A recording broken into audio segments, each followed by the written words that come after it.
आपको पता है ग्रुप 1 की वैलेंसी शेल में 1 इलेक्ट्रॉन होता है NS1, ग्रुप 2 की वैलेंसी शेल में 2 इलेक्ट्रॉन्स होते हैं, ग्रुप 3 की वैलेंसी शेल में 13 की वैलेंसी शेल में 3 होते हैं, ग्रुप 14 में 4 होते हैं, ग्रुप 15 में 5 होते हैं, ग्रुप 16 में there are 6 unpaired electron. Group 17 में there are 7 unpaired electrons.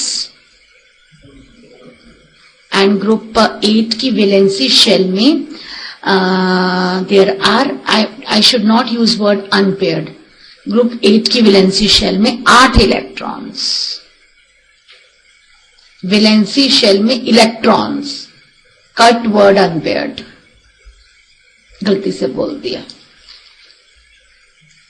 इन सभी की लीना की रब से फरियाद में 1, बेगम का सरबड़ा में 2, बालगेन थाल में 3, कार से गेट इन पंजाब में 4, नफीजा एंटी बिग बच्चन में 5, उससे टेपो में 6, फेस CBI एट होम में 7 और हरि नारायण नाइक, हरि को छोड़ दो, यही इसकी एक्सेप्शन बनेगी. हरि और हर और हरि दोनों इसकी एक्सेप्शंस बनेंगे.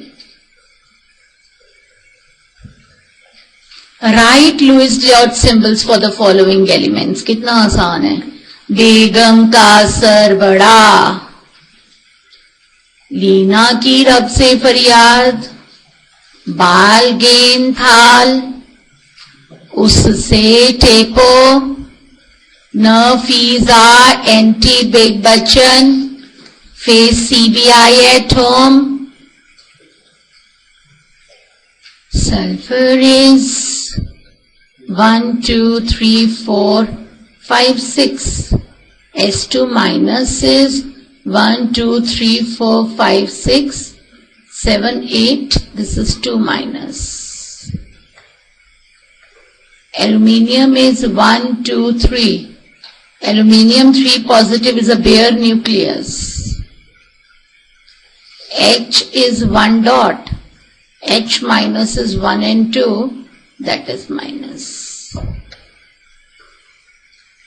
आपको मैं तुम्हारे से ही पूछती हूं. Lewis symbols, I have not used word Lewis approach. Lewis symbol से क्या इंफॉर्मेशन मिलती है? उनकी वैलेंसी शेल में कितने इलेक्ट्रॉन्स हैं? इनकी वैलेंसी क्या होगी? 1 2 3 4 3 2 1 0. 10th में यही पढ़ते थे ना कि लुइस सिंबल से ये पता लगता है कि उनकी वैलेंसी शेल में इलेक्ट्रॉन्स कितने हैं और इनकी वैलेंसी क्या होगी. It tells us number of electrons in the valency shell and it helps us to predict the valency.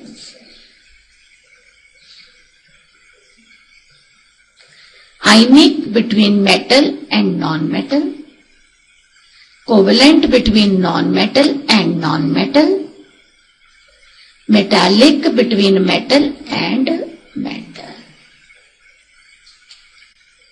Electropositive और इलेक्ट्रोपॉजिटिव में हमेशा मेटालिक बनता है.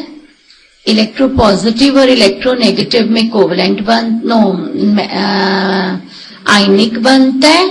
इलेक्ट्रोनेगेटिव और इलेक्ट्रोनेगेटिव में हमेशा covalent. What is ionic bond?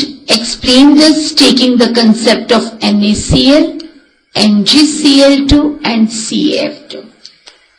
पहली बात तो मैम आपको देखते कैसे पता लगेगा? यहां तो आपकी एग्जाम्पल्स आयनिक में ले रहे हो, हमें कैसे पता लगेगा कि हमने शेयरिंग शो करनी है कि हमने कंप्लीट ट्रांसफरेंस करनी है? हमें देखते ही पता लग रहा है metal non metal, metal non metal, metal non metal.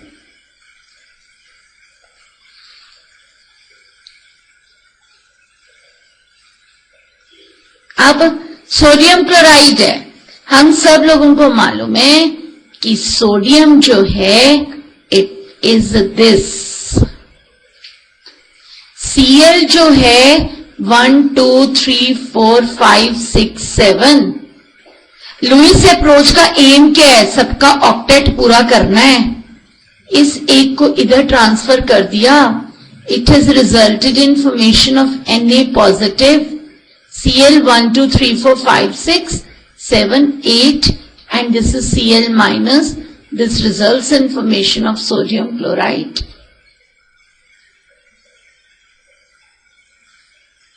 एक सोडियम ने अपना ऑक्टेट पूरा करने के लिए कितने लूज किए?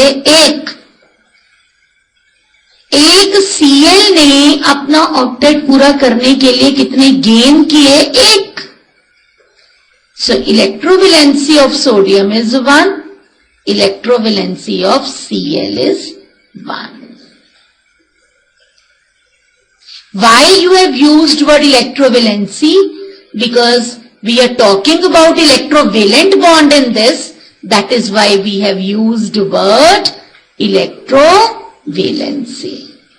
एक एटम अपना, ये नहीं सोचने बैठ जाना यहाँ पे 2 Cl है तो इसका मतलब इसकी इलेक्ट्रोवेलेंसी -2 हो जाएगी. No, electrovalency is a concept which deals with one atom. Mg की वेलेंसी शेल में है 2. हमें पता ही अपना ऑक्टेट पूरा करने के लिए दोनों लूज करेगा. हमें ना भी फॉर्मूला दिया होता तब भी हमें मालूम था कि ये चीज 2 Cl के साथ जुड़ेगी. 4, 5, 6, 7 and it is combining like this. It's this. Mg2 positive 2 Cl minus 1, 2, 3, 4, 5, 6, 7, 8 and minus, and this results in formation of MgCl2. CaF2, calcium is this, fluorine is 1, 2, 3, 4, 5, 6, 7, so 1, 2, 3, 4, 5, 6, 7. एक Ca ने अपना इलेक्ट्रॉन इधर दिया, दूसरे ने इधर दिया. It results in formation of calcium 2 positive 2, 4, 5, 6, 7, 8 minus, and this results in formation of.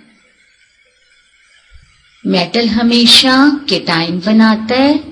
Metal हमेशा अपना ऑक्टेट पूरा करने के लिए इलेक्ट्रॉन्स लूज करता है. नॉन मेटल हमेशा एनाइन बनाता है.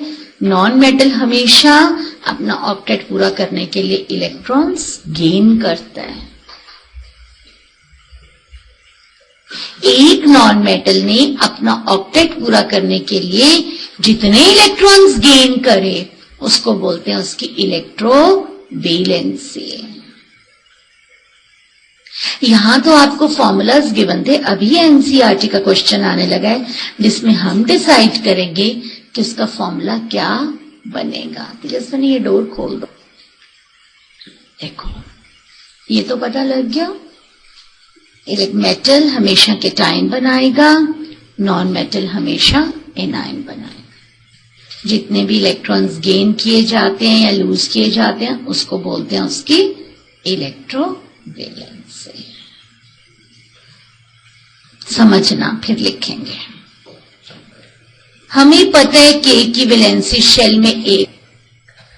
हमें पता है एस की वैलेंसी शेल में 6 है. एक के कितने दे सकता है? 1. एक सल्फर को कितने इलेक्ट्रॉन चाहिए? तो मैं अपने आप रास्ता पता लग गया कि मैडम मुझे 2 के की जरूरत है.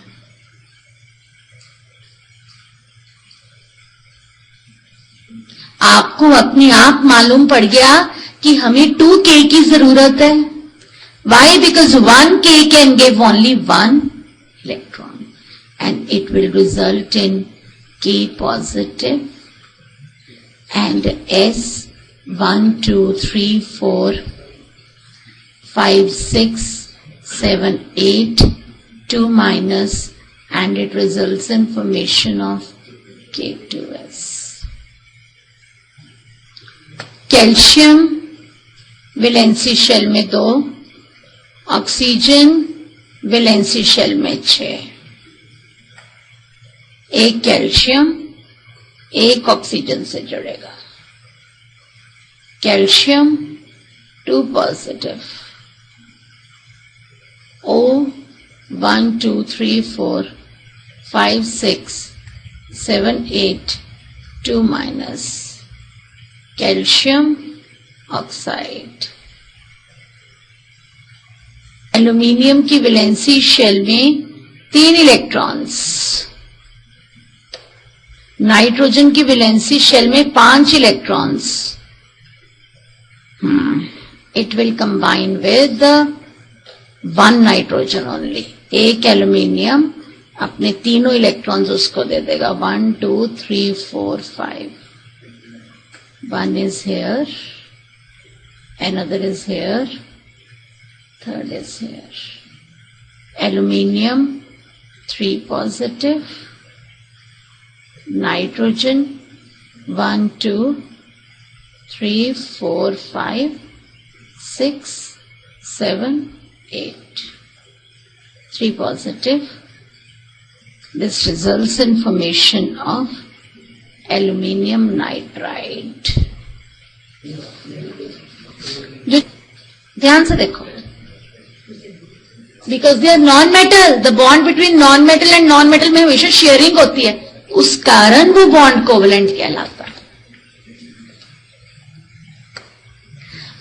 हर फ्लोरीन एटम ने अपना ऑक्टेट पूरा करने के लिए, हर फ्लोरीन एटम ने अपना ऑक्टेट पूरा करने के लिए कितने इलेक्ट्रॉन पेयर शेयर किए? हर फ्लोरीन एटम की जॉइंट प्रॉपर्टी कितनी है? हर एफ एटम की जॉइंट प्रॉपर्टी कितनी है? 1 इलेक्ट्रॉन पेयर. हर फ्लोरीन एटम की इंडिविजुअल प्रॉपर्टी कितनी है? 3 इलेक्ट्रॉन पेयर्स. की जो इलेक्ट्रॉन पेयर बॉन्डिंग में पार्टिसिपेट करता है उसको बोलते हैं बॉन्ड पेयर. जो इलेक्ट्रॉन पेयर बॉन्डिंग में पार्टिसिपेट नहीं करता उसको कहते हैं लोन पेयर. 1 2 3 4 5 6. ऐसे ही एक और ऑक्सीजन एटम 1 2 3 4 5 6. हर ऑक्सीजन को कितने चाहिए? हर ऑक्सीजन के पास हैं कितने? क्या चाहिए? कितने चाहिए? कितने चाहिए? 8. 8 को पूरा करने के लिए उसको 2 इलेक्ट्रॉन पेयर शेयर करने पड़ेंगे. जो मैंने ब्लू वाले सर्कल में किया उसमें ऑक्सीजन के 8 हो गए. अब ये दूसरे वाले में किया, इसमें ऑक्सीजन के 8 हो गए. So to complete its octet, how many electron pairs are shared by each atom?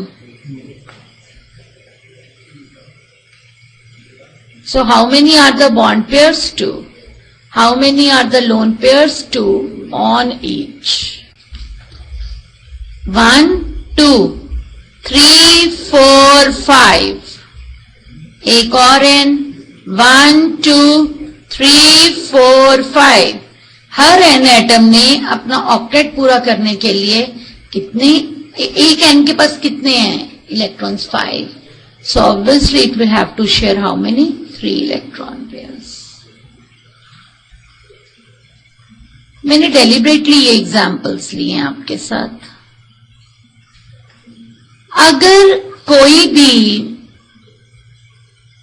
अगर 2 बॉन्डेड एटम्स में एक इलेक्ट्रॉन पेयर शेयर होता है, it always results in the formation of single bond. पहले ये पूरा लिख लो फिर मैं बात करती हूं.